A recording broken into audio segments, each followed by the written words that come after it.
It is now my privilege to introduce Professor Peter Finn.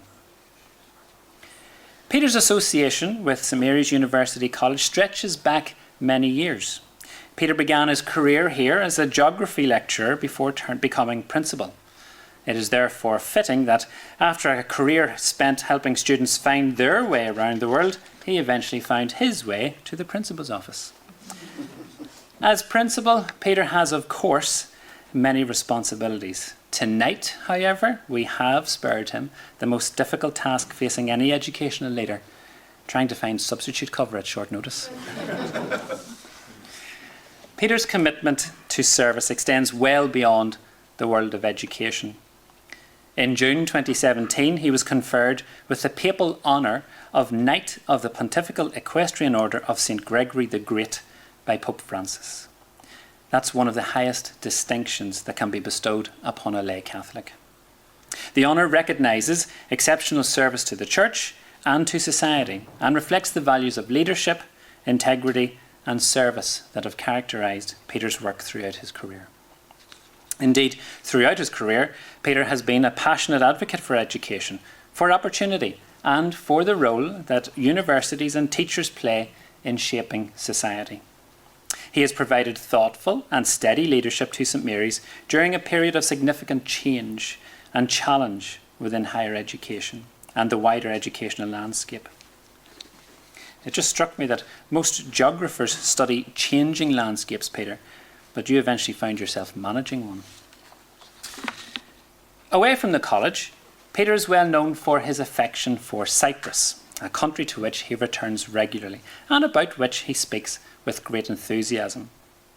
He is also a proud supporter of Anorthosis Famagusta Football Club, one of the oldest and most historic football clubs in Cyprus, founded in 1911 and widely regarded as a symbol of resilience and community spirit.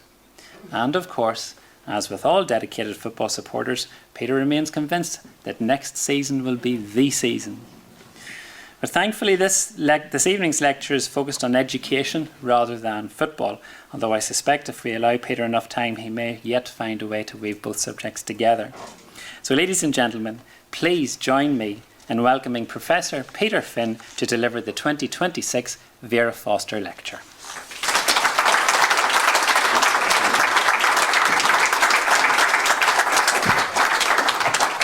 Well, thank you, Marty. It's very difficult to follow that, I have to say. I don't know where to start. I haven't woven anything about football, but I have about athletics, so that just gives you a bit of a warning. So, I'm going to start with a little story.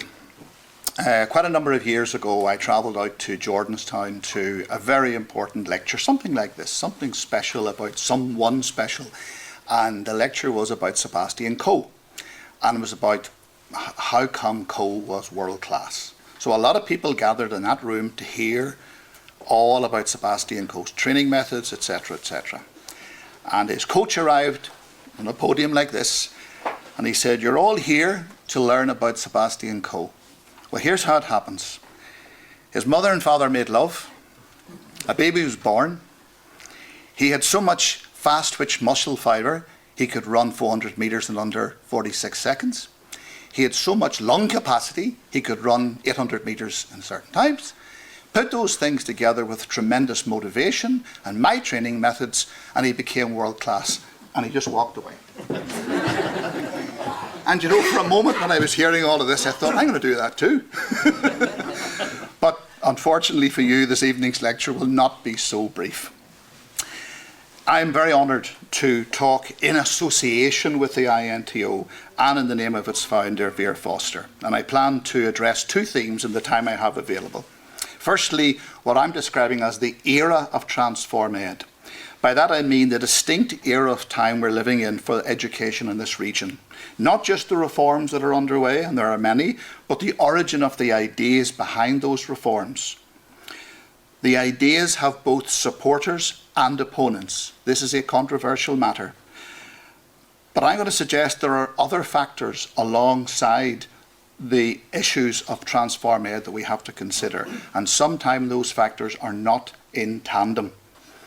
And secondly, and more specifically, I wish to address the question of how this era of Transform Ed impacts on initial teacher education, which is our business, and where change is both inevitable and required, but where continuity, I will argue, is also very necessary. Now, one of the best orators to ever speak in the British House of Commons was Tony Benn. When speaking about the British Labour Party, which he was a member, he started off by saying, "A little history is a good start." So let me spend a moment or two on a little history. Regrettably for you, one of the two aspects is about Vere Foster, but I'm not going to stop at this stage, and also a little bit about St Mary's. But the more we say about Vere Foster, the better. So I could just put a slide up there. I think there he is. So I have a few words to say about Vere Foster as well. He was an Anglo-Irish philanthropist and an educationalist. As a young man, he moved in very influential circles, as his father was in the British Diplomatic Service, and by the way, he was also an absentee land owner. Vere Foster's personal observation of starving people during the Great Famine had a profound impact on him. He organised and assisted emigration for those fit to travel to the United States, and for those left behind, as we have heard from Marty, he took the cause of education, school education. He gave grants to build new schools, published books and pamphlets to teach business skills, painting, writing, accountancy, among other topics. And while we're here, in 1870, he helped to establish the Irish National Teachers Organisation for the purpose of recognising and supporting the growing teaching profession. He was a strong advocate for non-denominational schools, although he later came to accept the reality that denominational schools would in fact dominate in Ireland. He was particularly hard on the established church, the Church of Ireland, and he warned the Catholic Church not to seek dominance in education. On that he failed. And through the INTO, he agitated for improved wages and better conditions for teachers. Having exhausted most of his personal fortune on a variety of philanthropic projects, Vere Foster died in December 1900 and he's buried in Belfast Cemetery. He is remembered, as we've just heard, by this annual lecture and by Vere Foster medals that are awarded annually by the INTO to highly successful student teachers across the island of Ireland for excellence in professional school practice. That's the first of the two little historical backgrounds. If we could move to the next one, next slide, here we go. So 4 months before his passing, in September 1900, St Mary's Training College was opened here on the Falls Road with 100 student teachers, all of whom were women, from locations all over the island of Ireland. That was quite a social reform in its own time. St Mary's was established and developed by the Dominican sisters right up to the mid-1980s when there was a merger with the former St Joseph's College, and that merged institution came under the trusteeship of the Catholic Diocese of Down-and-Conor and became a college of Queen's University in 1998. It remains, as it started, a small, distinctive faith-based higher education institution, largely autonomous, and it is high-performing. If anybody has to ask me the question, explain that, I'll do that. The college has therefore been in the business of initial teacher education for 125 years. And those 125 years have witnessed enormous change in social conditions and in the practices of learning and teaching. St Mary's has successfully responded to such change, and I have to say survived 2 attempts to close the institution for political reasons, one in 1982 and one in 2015. I should say that the attempt in 2015 had enormous support from the INTO, and I think I saw the chairperson at that time down in the dining hall from Tyrone somewhere, who was there you go, yes, thank you very much. I remember these things, thank you very much. So today St Mary's enjoys a successful and mutually beneficial collaborative relationship and partnership with Queen's University, as well as good fraternal relations with the INTO. Now, the next statement has meaning, because over the past week I have presided at 3 commencement ceremonies here, during which we have celebrated the achievements of hundreds of students in obtaining B.Ed or PGCE qualifications and religious education certificates. I have every confidence now within our existing programmes as to how well prepared they are for the classrooms in which they teach from September onwards. Now, as head of the institution, I am not a practitioner, so to speak, of initial teacher education. I was so until 2008, but since then I have been, and I describe it as an enabler and a facilitator of ITE. It's a different role that involves both management of educational change and corporate leadership. And therefore I speak from a particular perspective. It is a pragmatic one. Government has given St Mary's the necessary approval to deliver initial teacher education programmes and to recruit students accordingly. We work to educate student teachers to the highest standard we can. We take a very practical approach within the framework laid down by the Department of Education, and we work in tandem with over 340 schools. So we can have the next slide, please. Right, so Transform Ed. I attended the launch of Transform Ed in the Long Gallery at Stormont in March 2025. It was presented to us as a response to the report of the Independent Review of Education. The Minister, Paul Given, MLA, placed great emphasis that evening on international comparisons. It was reported that in 2000 and 2003, the region performed significantly above the OECD average in the skills of 15-year-olds in reading, mathematics and science. Today, the scores in mathematics and science, he reported, are average, and all three areas sit below the results achieved both in England and the Republic. His exact words on that comparison were, "This is simply unacceptable." And he announced that in going forward there would be renewed focus on core areas of education by the department: school curriculum, assessment, qualifications, tackling educational disadvantage, school improvement, and teacher professional learning. He argued that the core areas had received limited focus or investment over the past decade. He spoke of the need for the education system to be evidence-informed, using best available research and data to shape policies, practices, and decisions. He impressed me at the time. He impressed me by his passion for his work and his willingness to be bold and not to conform with what the civil servants were telling him. I think that is a rare feature since the executive was established. It was refreshing to note the emphasis he placed on good teachers being the most important feature of a successful education system. He pointed to the need for top-performing students to be recruited into the teaching profession and for them to be retained through high-quality, ongoing professional development throughout their careers. He also announced there was a need to develop a core content framework for initial teacher education. Paul, so far, so good. But it struck me at the time, and I took note of this, and I looked at the notes the other day about this, that his well-intentioned statements required what I'm going to describe as an enabling operational environment for initial teacher education to be in place. Enabling factors such as student services and guidance in higher education that are well funded, good financial support for students experiencing hardship, international learning experiences for students through mobility, investment in high standard learning facilities for learners, that is capital investment, part-time employment opportunities that were free and open for students to pay for high rents, now that most students were taking loans to pay for tuition and subsistence, and ready access to counselling for students experiencing anxiety, stress at a time when GPs are under pressure. Here's the reality. In our system of government, none of those enabling factors are within his control. They sit largely with the Department for the Economy. And in my experience, the connection between the Department of Education and the Department for the Economy is very loose. And how often have we said we need joined up government?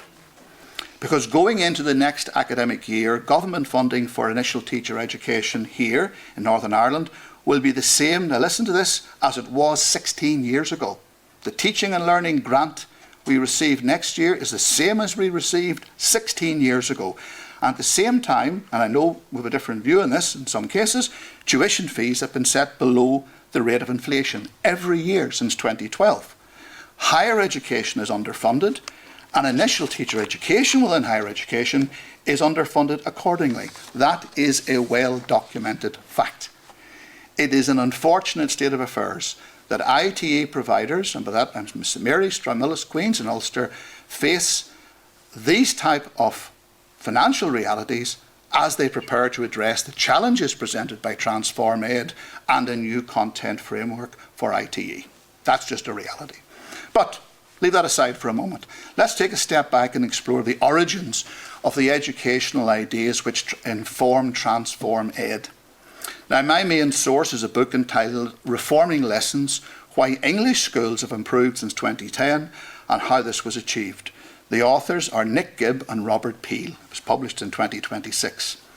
Now, after the Conservatives came to power at Westminster in 2010, a series of policies relating to school curriculum and school qualifications were implemented.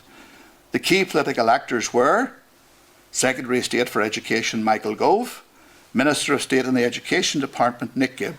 Nick Gibb also attended a Transform event in Belfast last December. I sat beside him for 2 hours. And I asked him a few questions.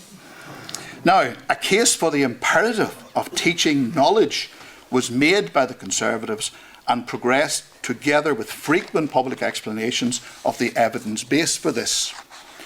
The work of both Daniel Willingham and E.D. Hirsch was highlighted by those advocating for new policies in education. So who were these people? Firstly, Daniel T. Willingham, an American psychologist and professor in the Department of Psychology at the University of Virginia. His work focuses on applying findings from cognitive psychology and neuroscience to school education. He is known for advocacy of evidence-based teaching and his criticism of progressive educational theories such as learning styles and skills. Secondly, E.D. Hirsch, an American educator, critical literary critic and theorist, Professor Emeritus at the same University of Virginia. He is the founder and chairman of the Core Knowledge Foundation, which publishes and periodically updates detailed curriculum guidelines for schools in certain parts of the United States. In one of his books entitled The Schools We Need and Why We Don't Have Them, this is what he has to say. I would label myself a political liberal. Political liberals really ought to oppose progressive educational ideas because they've led to practical failure and greater social inequity. The science of how the human mind works in education was brought to the fore by Hirsch. Now, Carl Hendrick, an internationally recognised educational expert in the science of learning, talks about the dividing line in education today between the progressive and the traditional approaches. Progressive meaning pupil-centred discovery learning, this traditional approaches being associated with explicit teaching of knowledge. This is quite a divide, and that's not an understatement. There is a serious conflict of these two views of education. Let's be clear, the reforms initiated in England by this Conservative government from 2010 and those now embedded in Transform Ed are in the traditional camp. One particular element of education reform in England of big interest to me was highlighted by Gibb and Peel.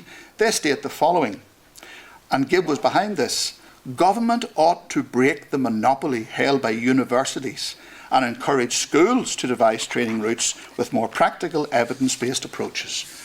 And he's proud to say that now school-led trainees in England have overtaken those entering the profession through university-led routes. Shorn of academic theorising, they give new teachers the greatest chance of success early in their careers. That particular reform has not been advanced here, thankfully. But the university-led routes to teaching in England have been reformed, and here's some background to that. A review of initial teacher training, and there's a different word, in England they use the word training, in England was started in May 2014 under the leadership of Sir Andrew Carter, and the report was published in 2015. It pointed to the observed variation between different teacher training providers and how many trainees felt shortchanged in their training in areas such as behaviour management, subject knowledge development and special educational needs. Arising from this, an expert group was established to create a framework core content for ITT, which was delivered in July 26 and implemented thereafter. And to implement the new framework, there was collaboration with the Education Endowment Foundation, an organisation firmly rooted in the traditional camp. Now, as I said, I'm a facilitator and an enabler. I'm not a practitioner. I'm not advancing any judgment, at least publicly, about the American academics or the education reforms in England that I have described. But I'm making it clear that the origin of many transform ideas, ed ideas, rests outside of this jurisdiction and has been characterised very much in the traditional camp. So I'll move on to the next slide, which is to do with the framework for initial teacher education. I'll take you back then to the launch of the Transform Ed at Stormont in March 25, when the Minister announced that there was a need, an absolute need, to develop a core content framework for initial teacher education. Now, unlike other education programmes at the universities, or many others, academic autonomy does not apply in the case of initial teacher education. Authority for this rests with the department through an instrument which you all know, called a DE circular. In this case, specifically circular number 2010-03 on the subject of ITE approval of programmes. Up until now, the circular required providers such as St Mary's or Stranmillis to design programmes to enable students to develop teacher competences appropriate to the ITE phase as set out in the GTC&I publication, Teaching the Reflective Profession. Note, competences, not content, and that difference is very, very important. What has changed recently, in essence, is a switch from the development of competences as the objective to the acquisition of knowledge or content. In announcing the start of a process of change, the Minister said, "The aim of the proposed framework will establish a minimum entitlement for all newly qualified teachers, setting out the essential knowledge, skills and behaviours that need to be embedded in ITE programmes." The wording is near identical to that used in England, which states that the core framework there, quote, defines in detail the minimum entitlement of all trainee teachers. And this is why I've spent time outlining the Anglo-American origin of the whole Transform Ed process. Now, the Minister appointed a highly respected senior academic with an international reputation to draft this core content framework for Northern Ireland. Under his direction, the Minister having ultimate responsibility in regard to, quote, all aspects of the framework. The process of drafting a new framework brought about a clash, and that's being nice about it, I should really say conflict, with academics from 4 local providers who constitute an organisation, which probably many don't know about, but it's called USET-NI, the Universities Council for the Education of Teachers, Northern Ireland. This is a subsidiary of USET UK, which had vigorously objected to this core content framework in England. In essence, USET members objected to the very concept the Minister was advancing, as they were wedded to the competence model which had been and remained successful up to that point. The members of USET also objected to the method of drafting the content, as they expected the process to be co-authored, which is a normal way in university life. There was never going to be a resolution of the differences between these parties, between the USET-NI and the department. Never. And surprise, surprise, the department's approach prevailed. The clash of concepts, the clash of minds, indeed the conflict, left the likes of myself in a dilemma. On the one hand, I understood the intellectual arguments being made by USET, and yet it was clear to me from the very start that there was going to be a new approach to ITE provision based on content, a core content framework. So I go back to the comment that I made. Ultimately, I'm a pragmatist. That's what I have to do. I am, however, and I want to say this, satisfied that access to the senior academic to whom I referred, appointed by the Minister, and to department officials afforded to myself and others the opportunity needed to make meaningful inputs. And that is the case. In my own case, from the perspective I spoke about earlier, not as a practitioner, but a leader and a manager of IT at the institution with a corporate responsibility. And so a revised core content framework was released in April of this year with a new title, the Northern Ireland Curriculum Framework for Initial Teacher Education. And a bespoke framework for Irish medium ITE is being developed, and it will not very greatly vary from what the new framework is. So for your information, the higher education providers here, that's Queen's, Ulster, St Mary's and Stranmillis, are now required to develop their initial teacher education programmes around 3 big themes: learning goals, of which there are 33, core knowledge, and school practice expectations within 5 categories. And they're clear-cut.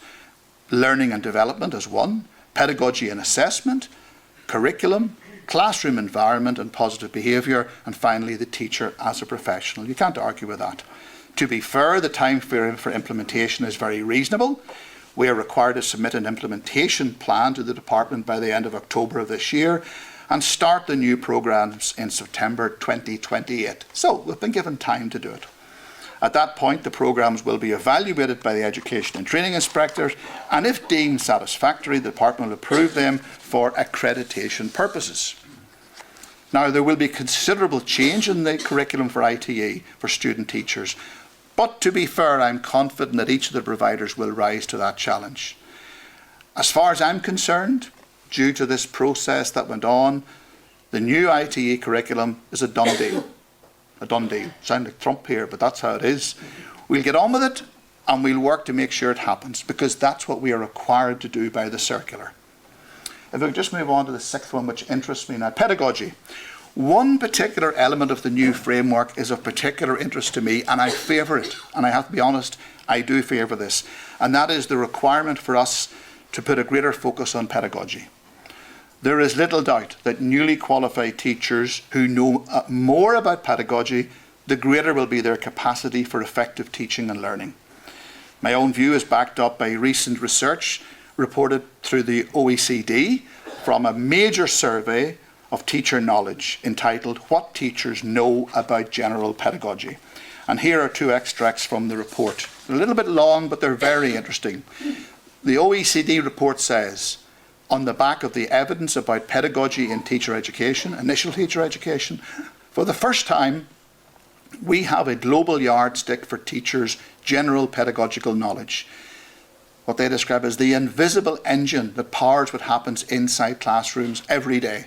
And what that data is showing is revealing.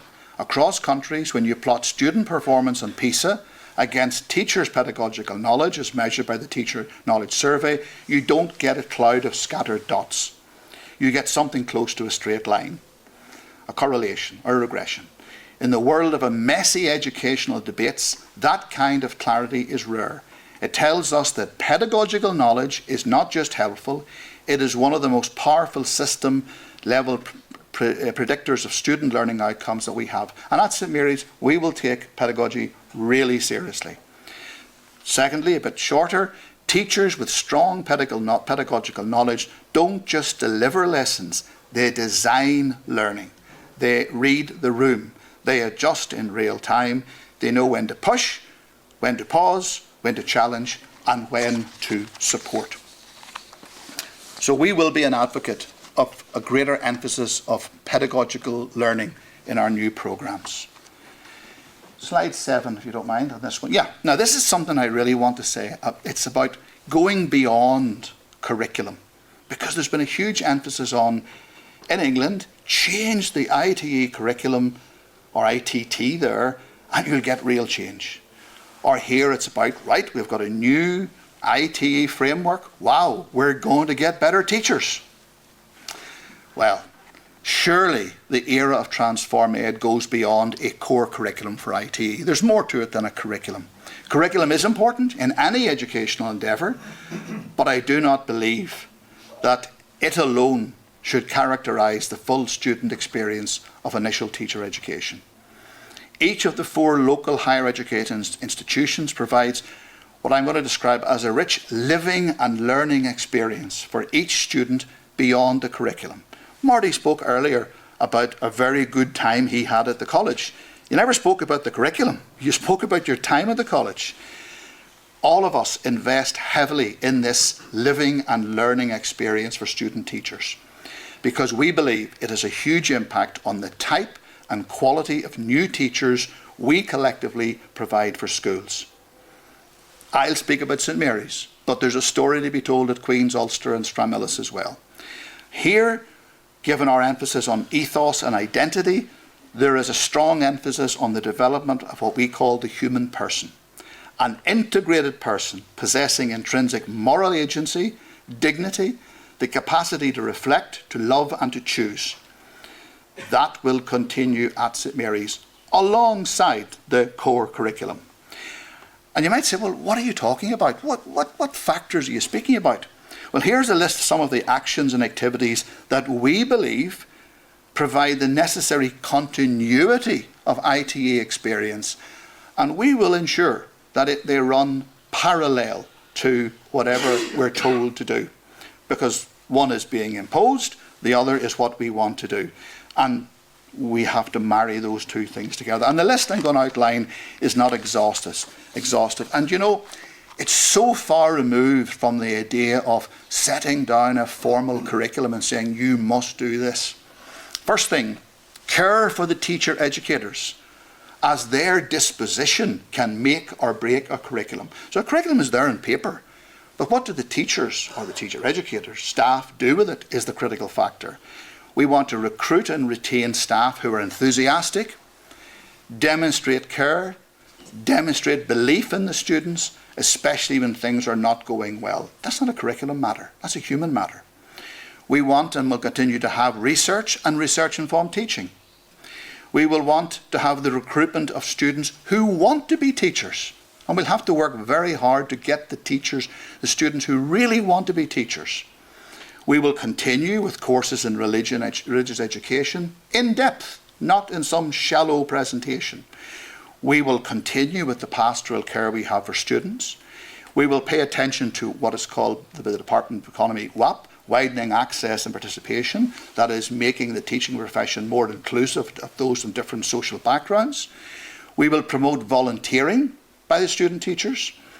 We will build a strong sense of community, that students understand the importance of community. We will take student mental health seriously.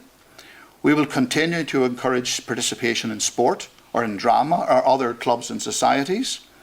We will continue to have outstanding relationships with schools, not formal agreements, but relationships with schools. We will seek to demonstrate to the students that positive community engagement is a really important part of educational life. We will work very much in the framework of Pope Leo's recent booklet, the Safeguarding the Human Person in the Time of Artificial Intelligence. We will encourage the students to have respect for authority. We will ensure that values are demonstrated in practice, and we will continue to provide high-quality learning and teaching facilities, including libraries, as opposed to an emphasis, let's say, too much on the digital technologies. So what I'm suggesting is that, yes, the universities and colleges will implement the curriculum, because that's what we have to do, but there's a strong view that working for high-quality teacher education involves much more than a curriculum. Then you ask the question, do the student teachers recognise the more comprehensive preparation for the classroom that extends beyond curriculum? Well, here are two extracts from a talk given in this very room by a recent graduate from here who is teaching successfully in a post-primary school in County Derry, which has many pupils from disadvantaged backgrounds. And I think the two things that she said all for me. What will always stand out for me, she said, and what speaks so strongly to the ethos of St Mary's, is the pastoral care that underpins everything. There is warmth here and a genuine sense of being supported, not just as students, but as people. And then she says, I care deeply about pupils and schools. The mindset conveyed and instilled in me by one of our tutors was based on the work of Seamus Heaney, the idea of learning by heart, not because we have to, but learning because it matters to us. So before I come to a conclusion, I'm going to ask you this question. Do you know that over 60% of new qualified teachers registered with General Teaching Council last year received their initial teacher education outside of the 4 local higher education providers, Queen's, Ulster, Stranmillis and St Mary's? 60%. So we only account for 40%. There's a bit of a problem here. If 60% of those who are joining the profession have been educated outside of this core framework, how are we to be held responsible for what happens in schools? Now, here is where I do get a little bit of a knife in here. Our approach, and by that I mean the 4 higher education institutions, is in sharp contrast to what is called the international PGCE, offered locally by a university in England, which provides virtually none of the enhancing elements that I spoke about, never mind adherence to local accreditation standards, and yet has been approved by government.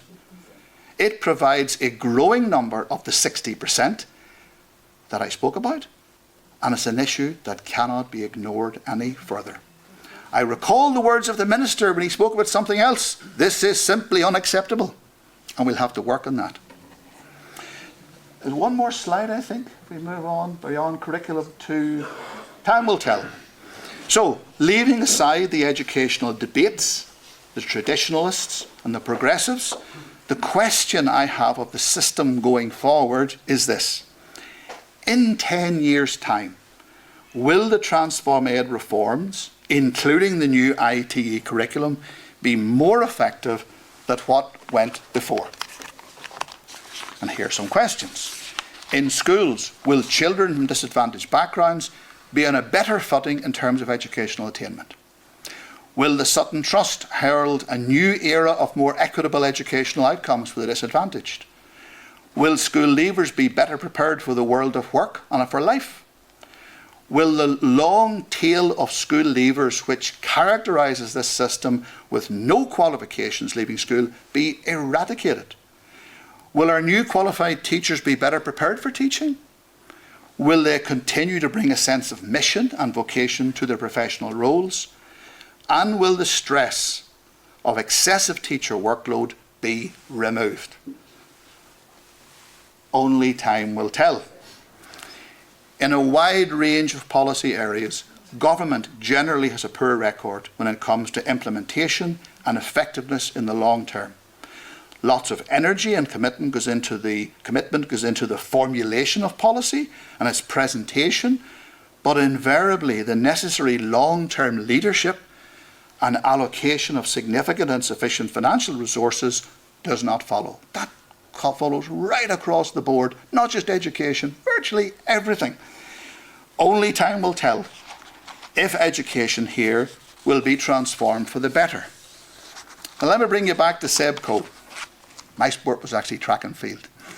In the sport of athletics, the task for SEBCO was much more straightforward and time-bound.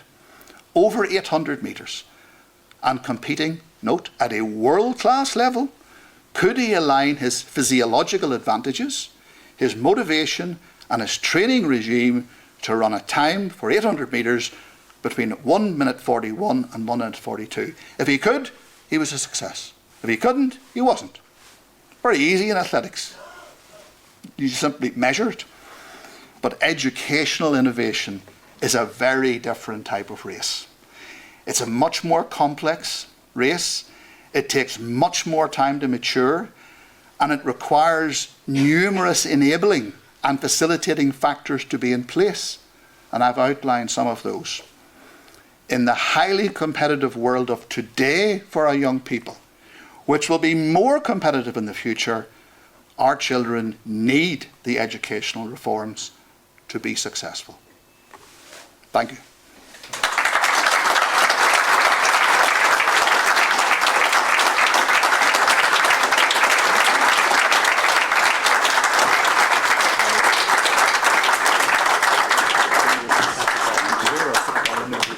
Okay, good. Thank you very much, Peter, for that thoughtful and engaging lecture. Lots of takeaway points there as well from a unique perspective such as yours.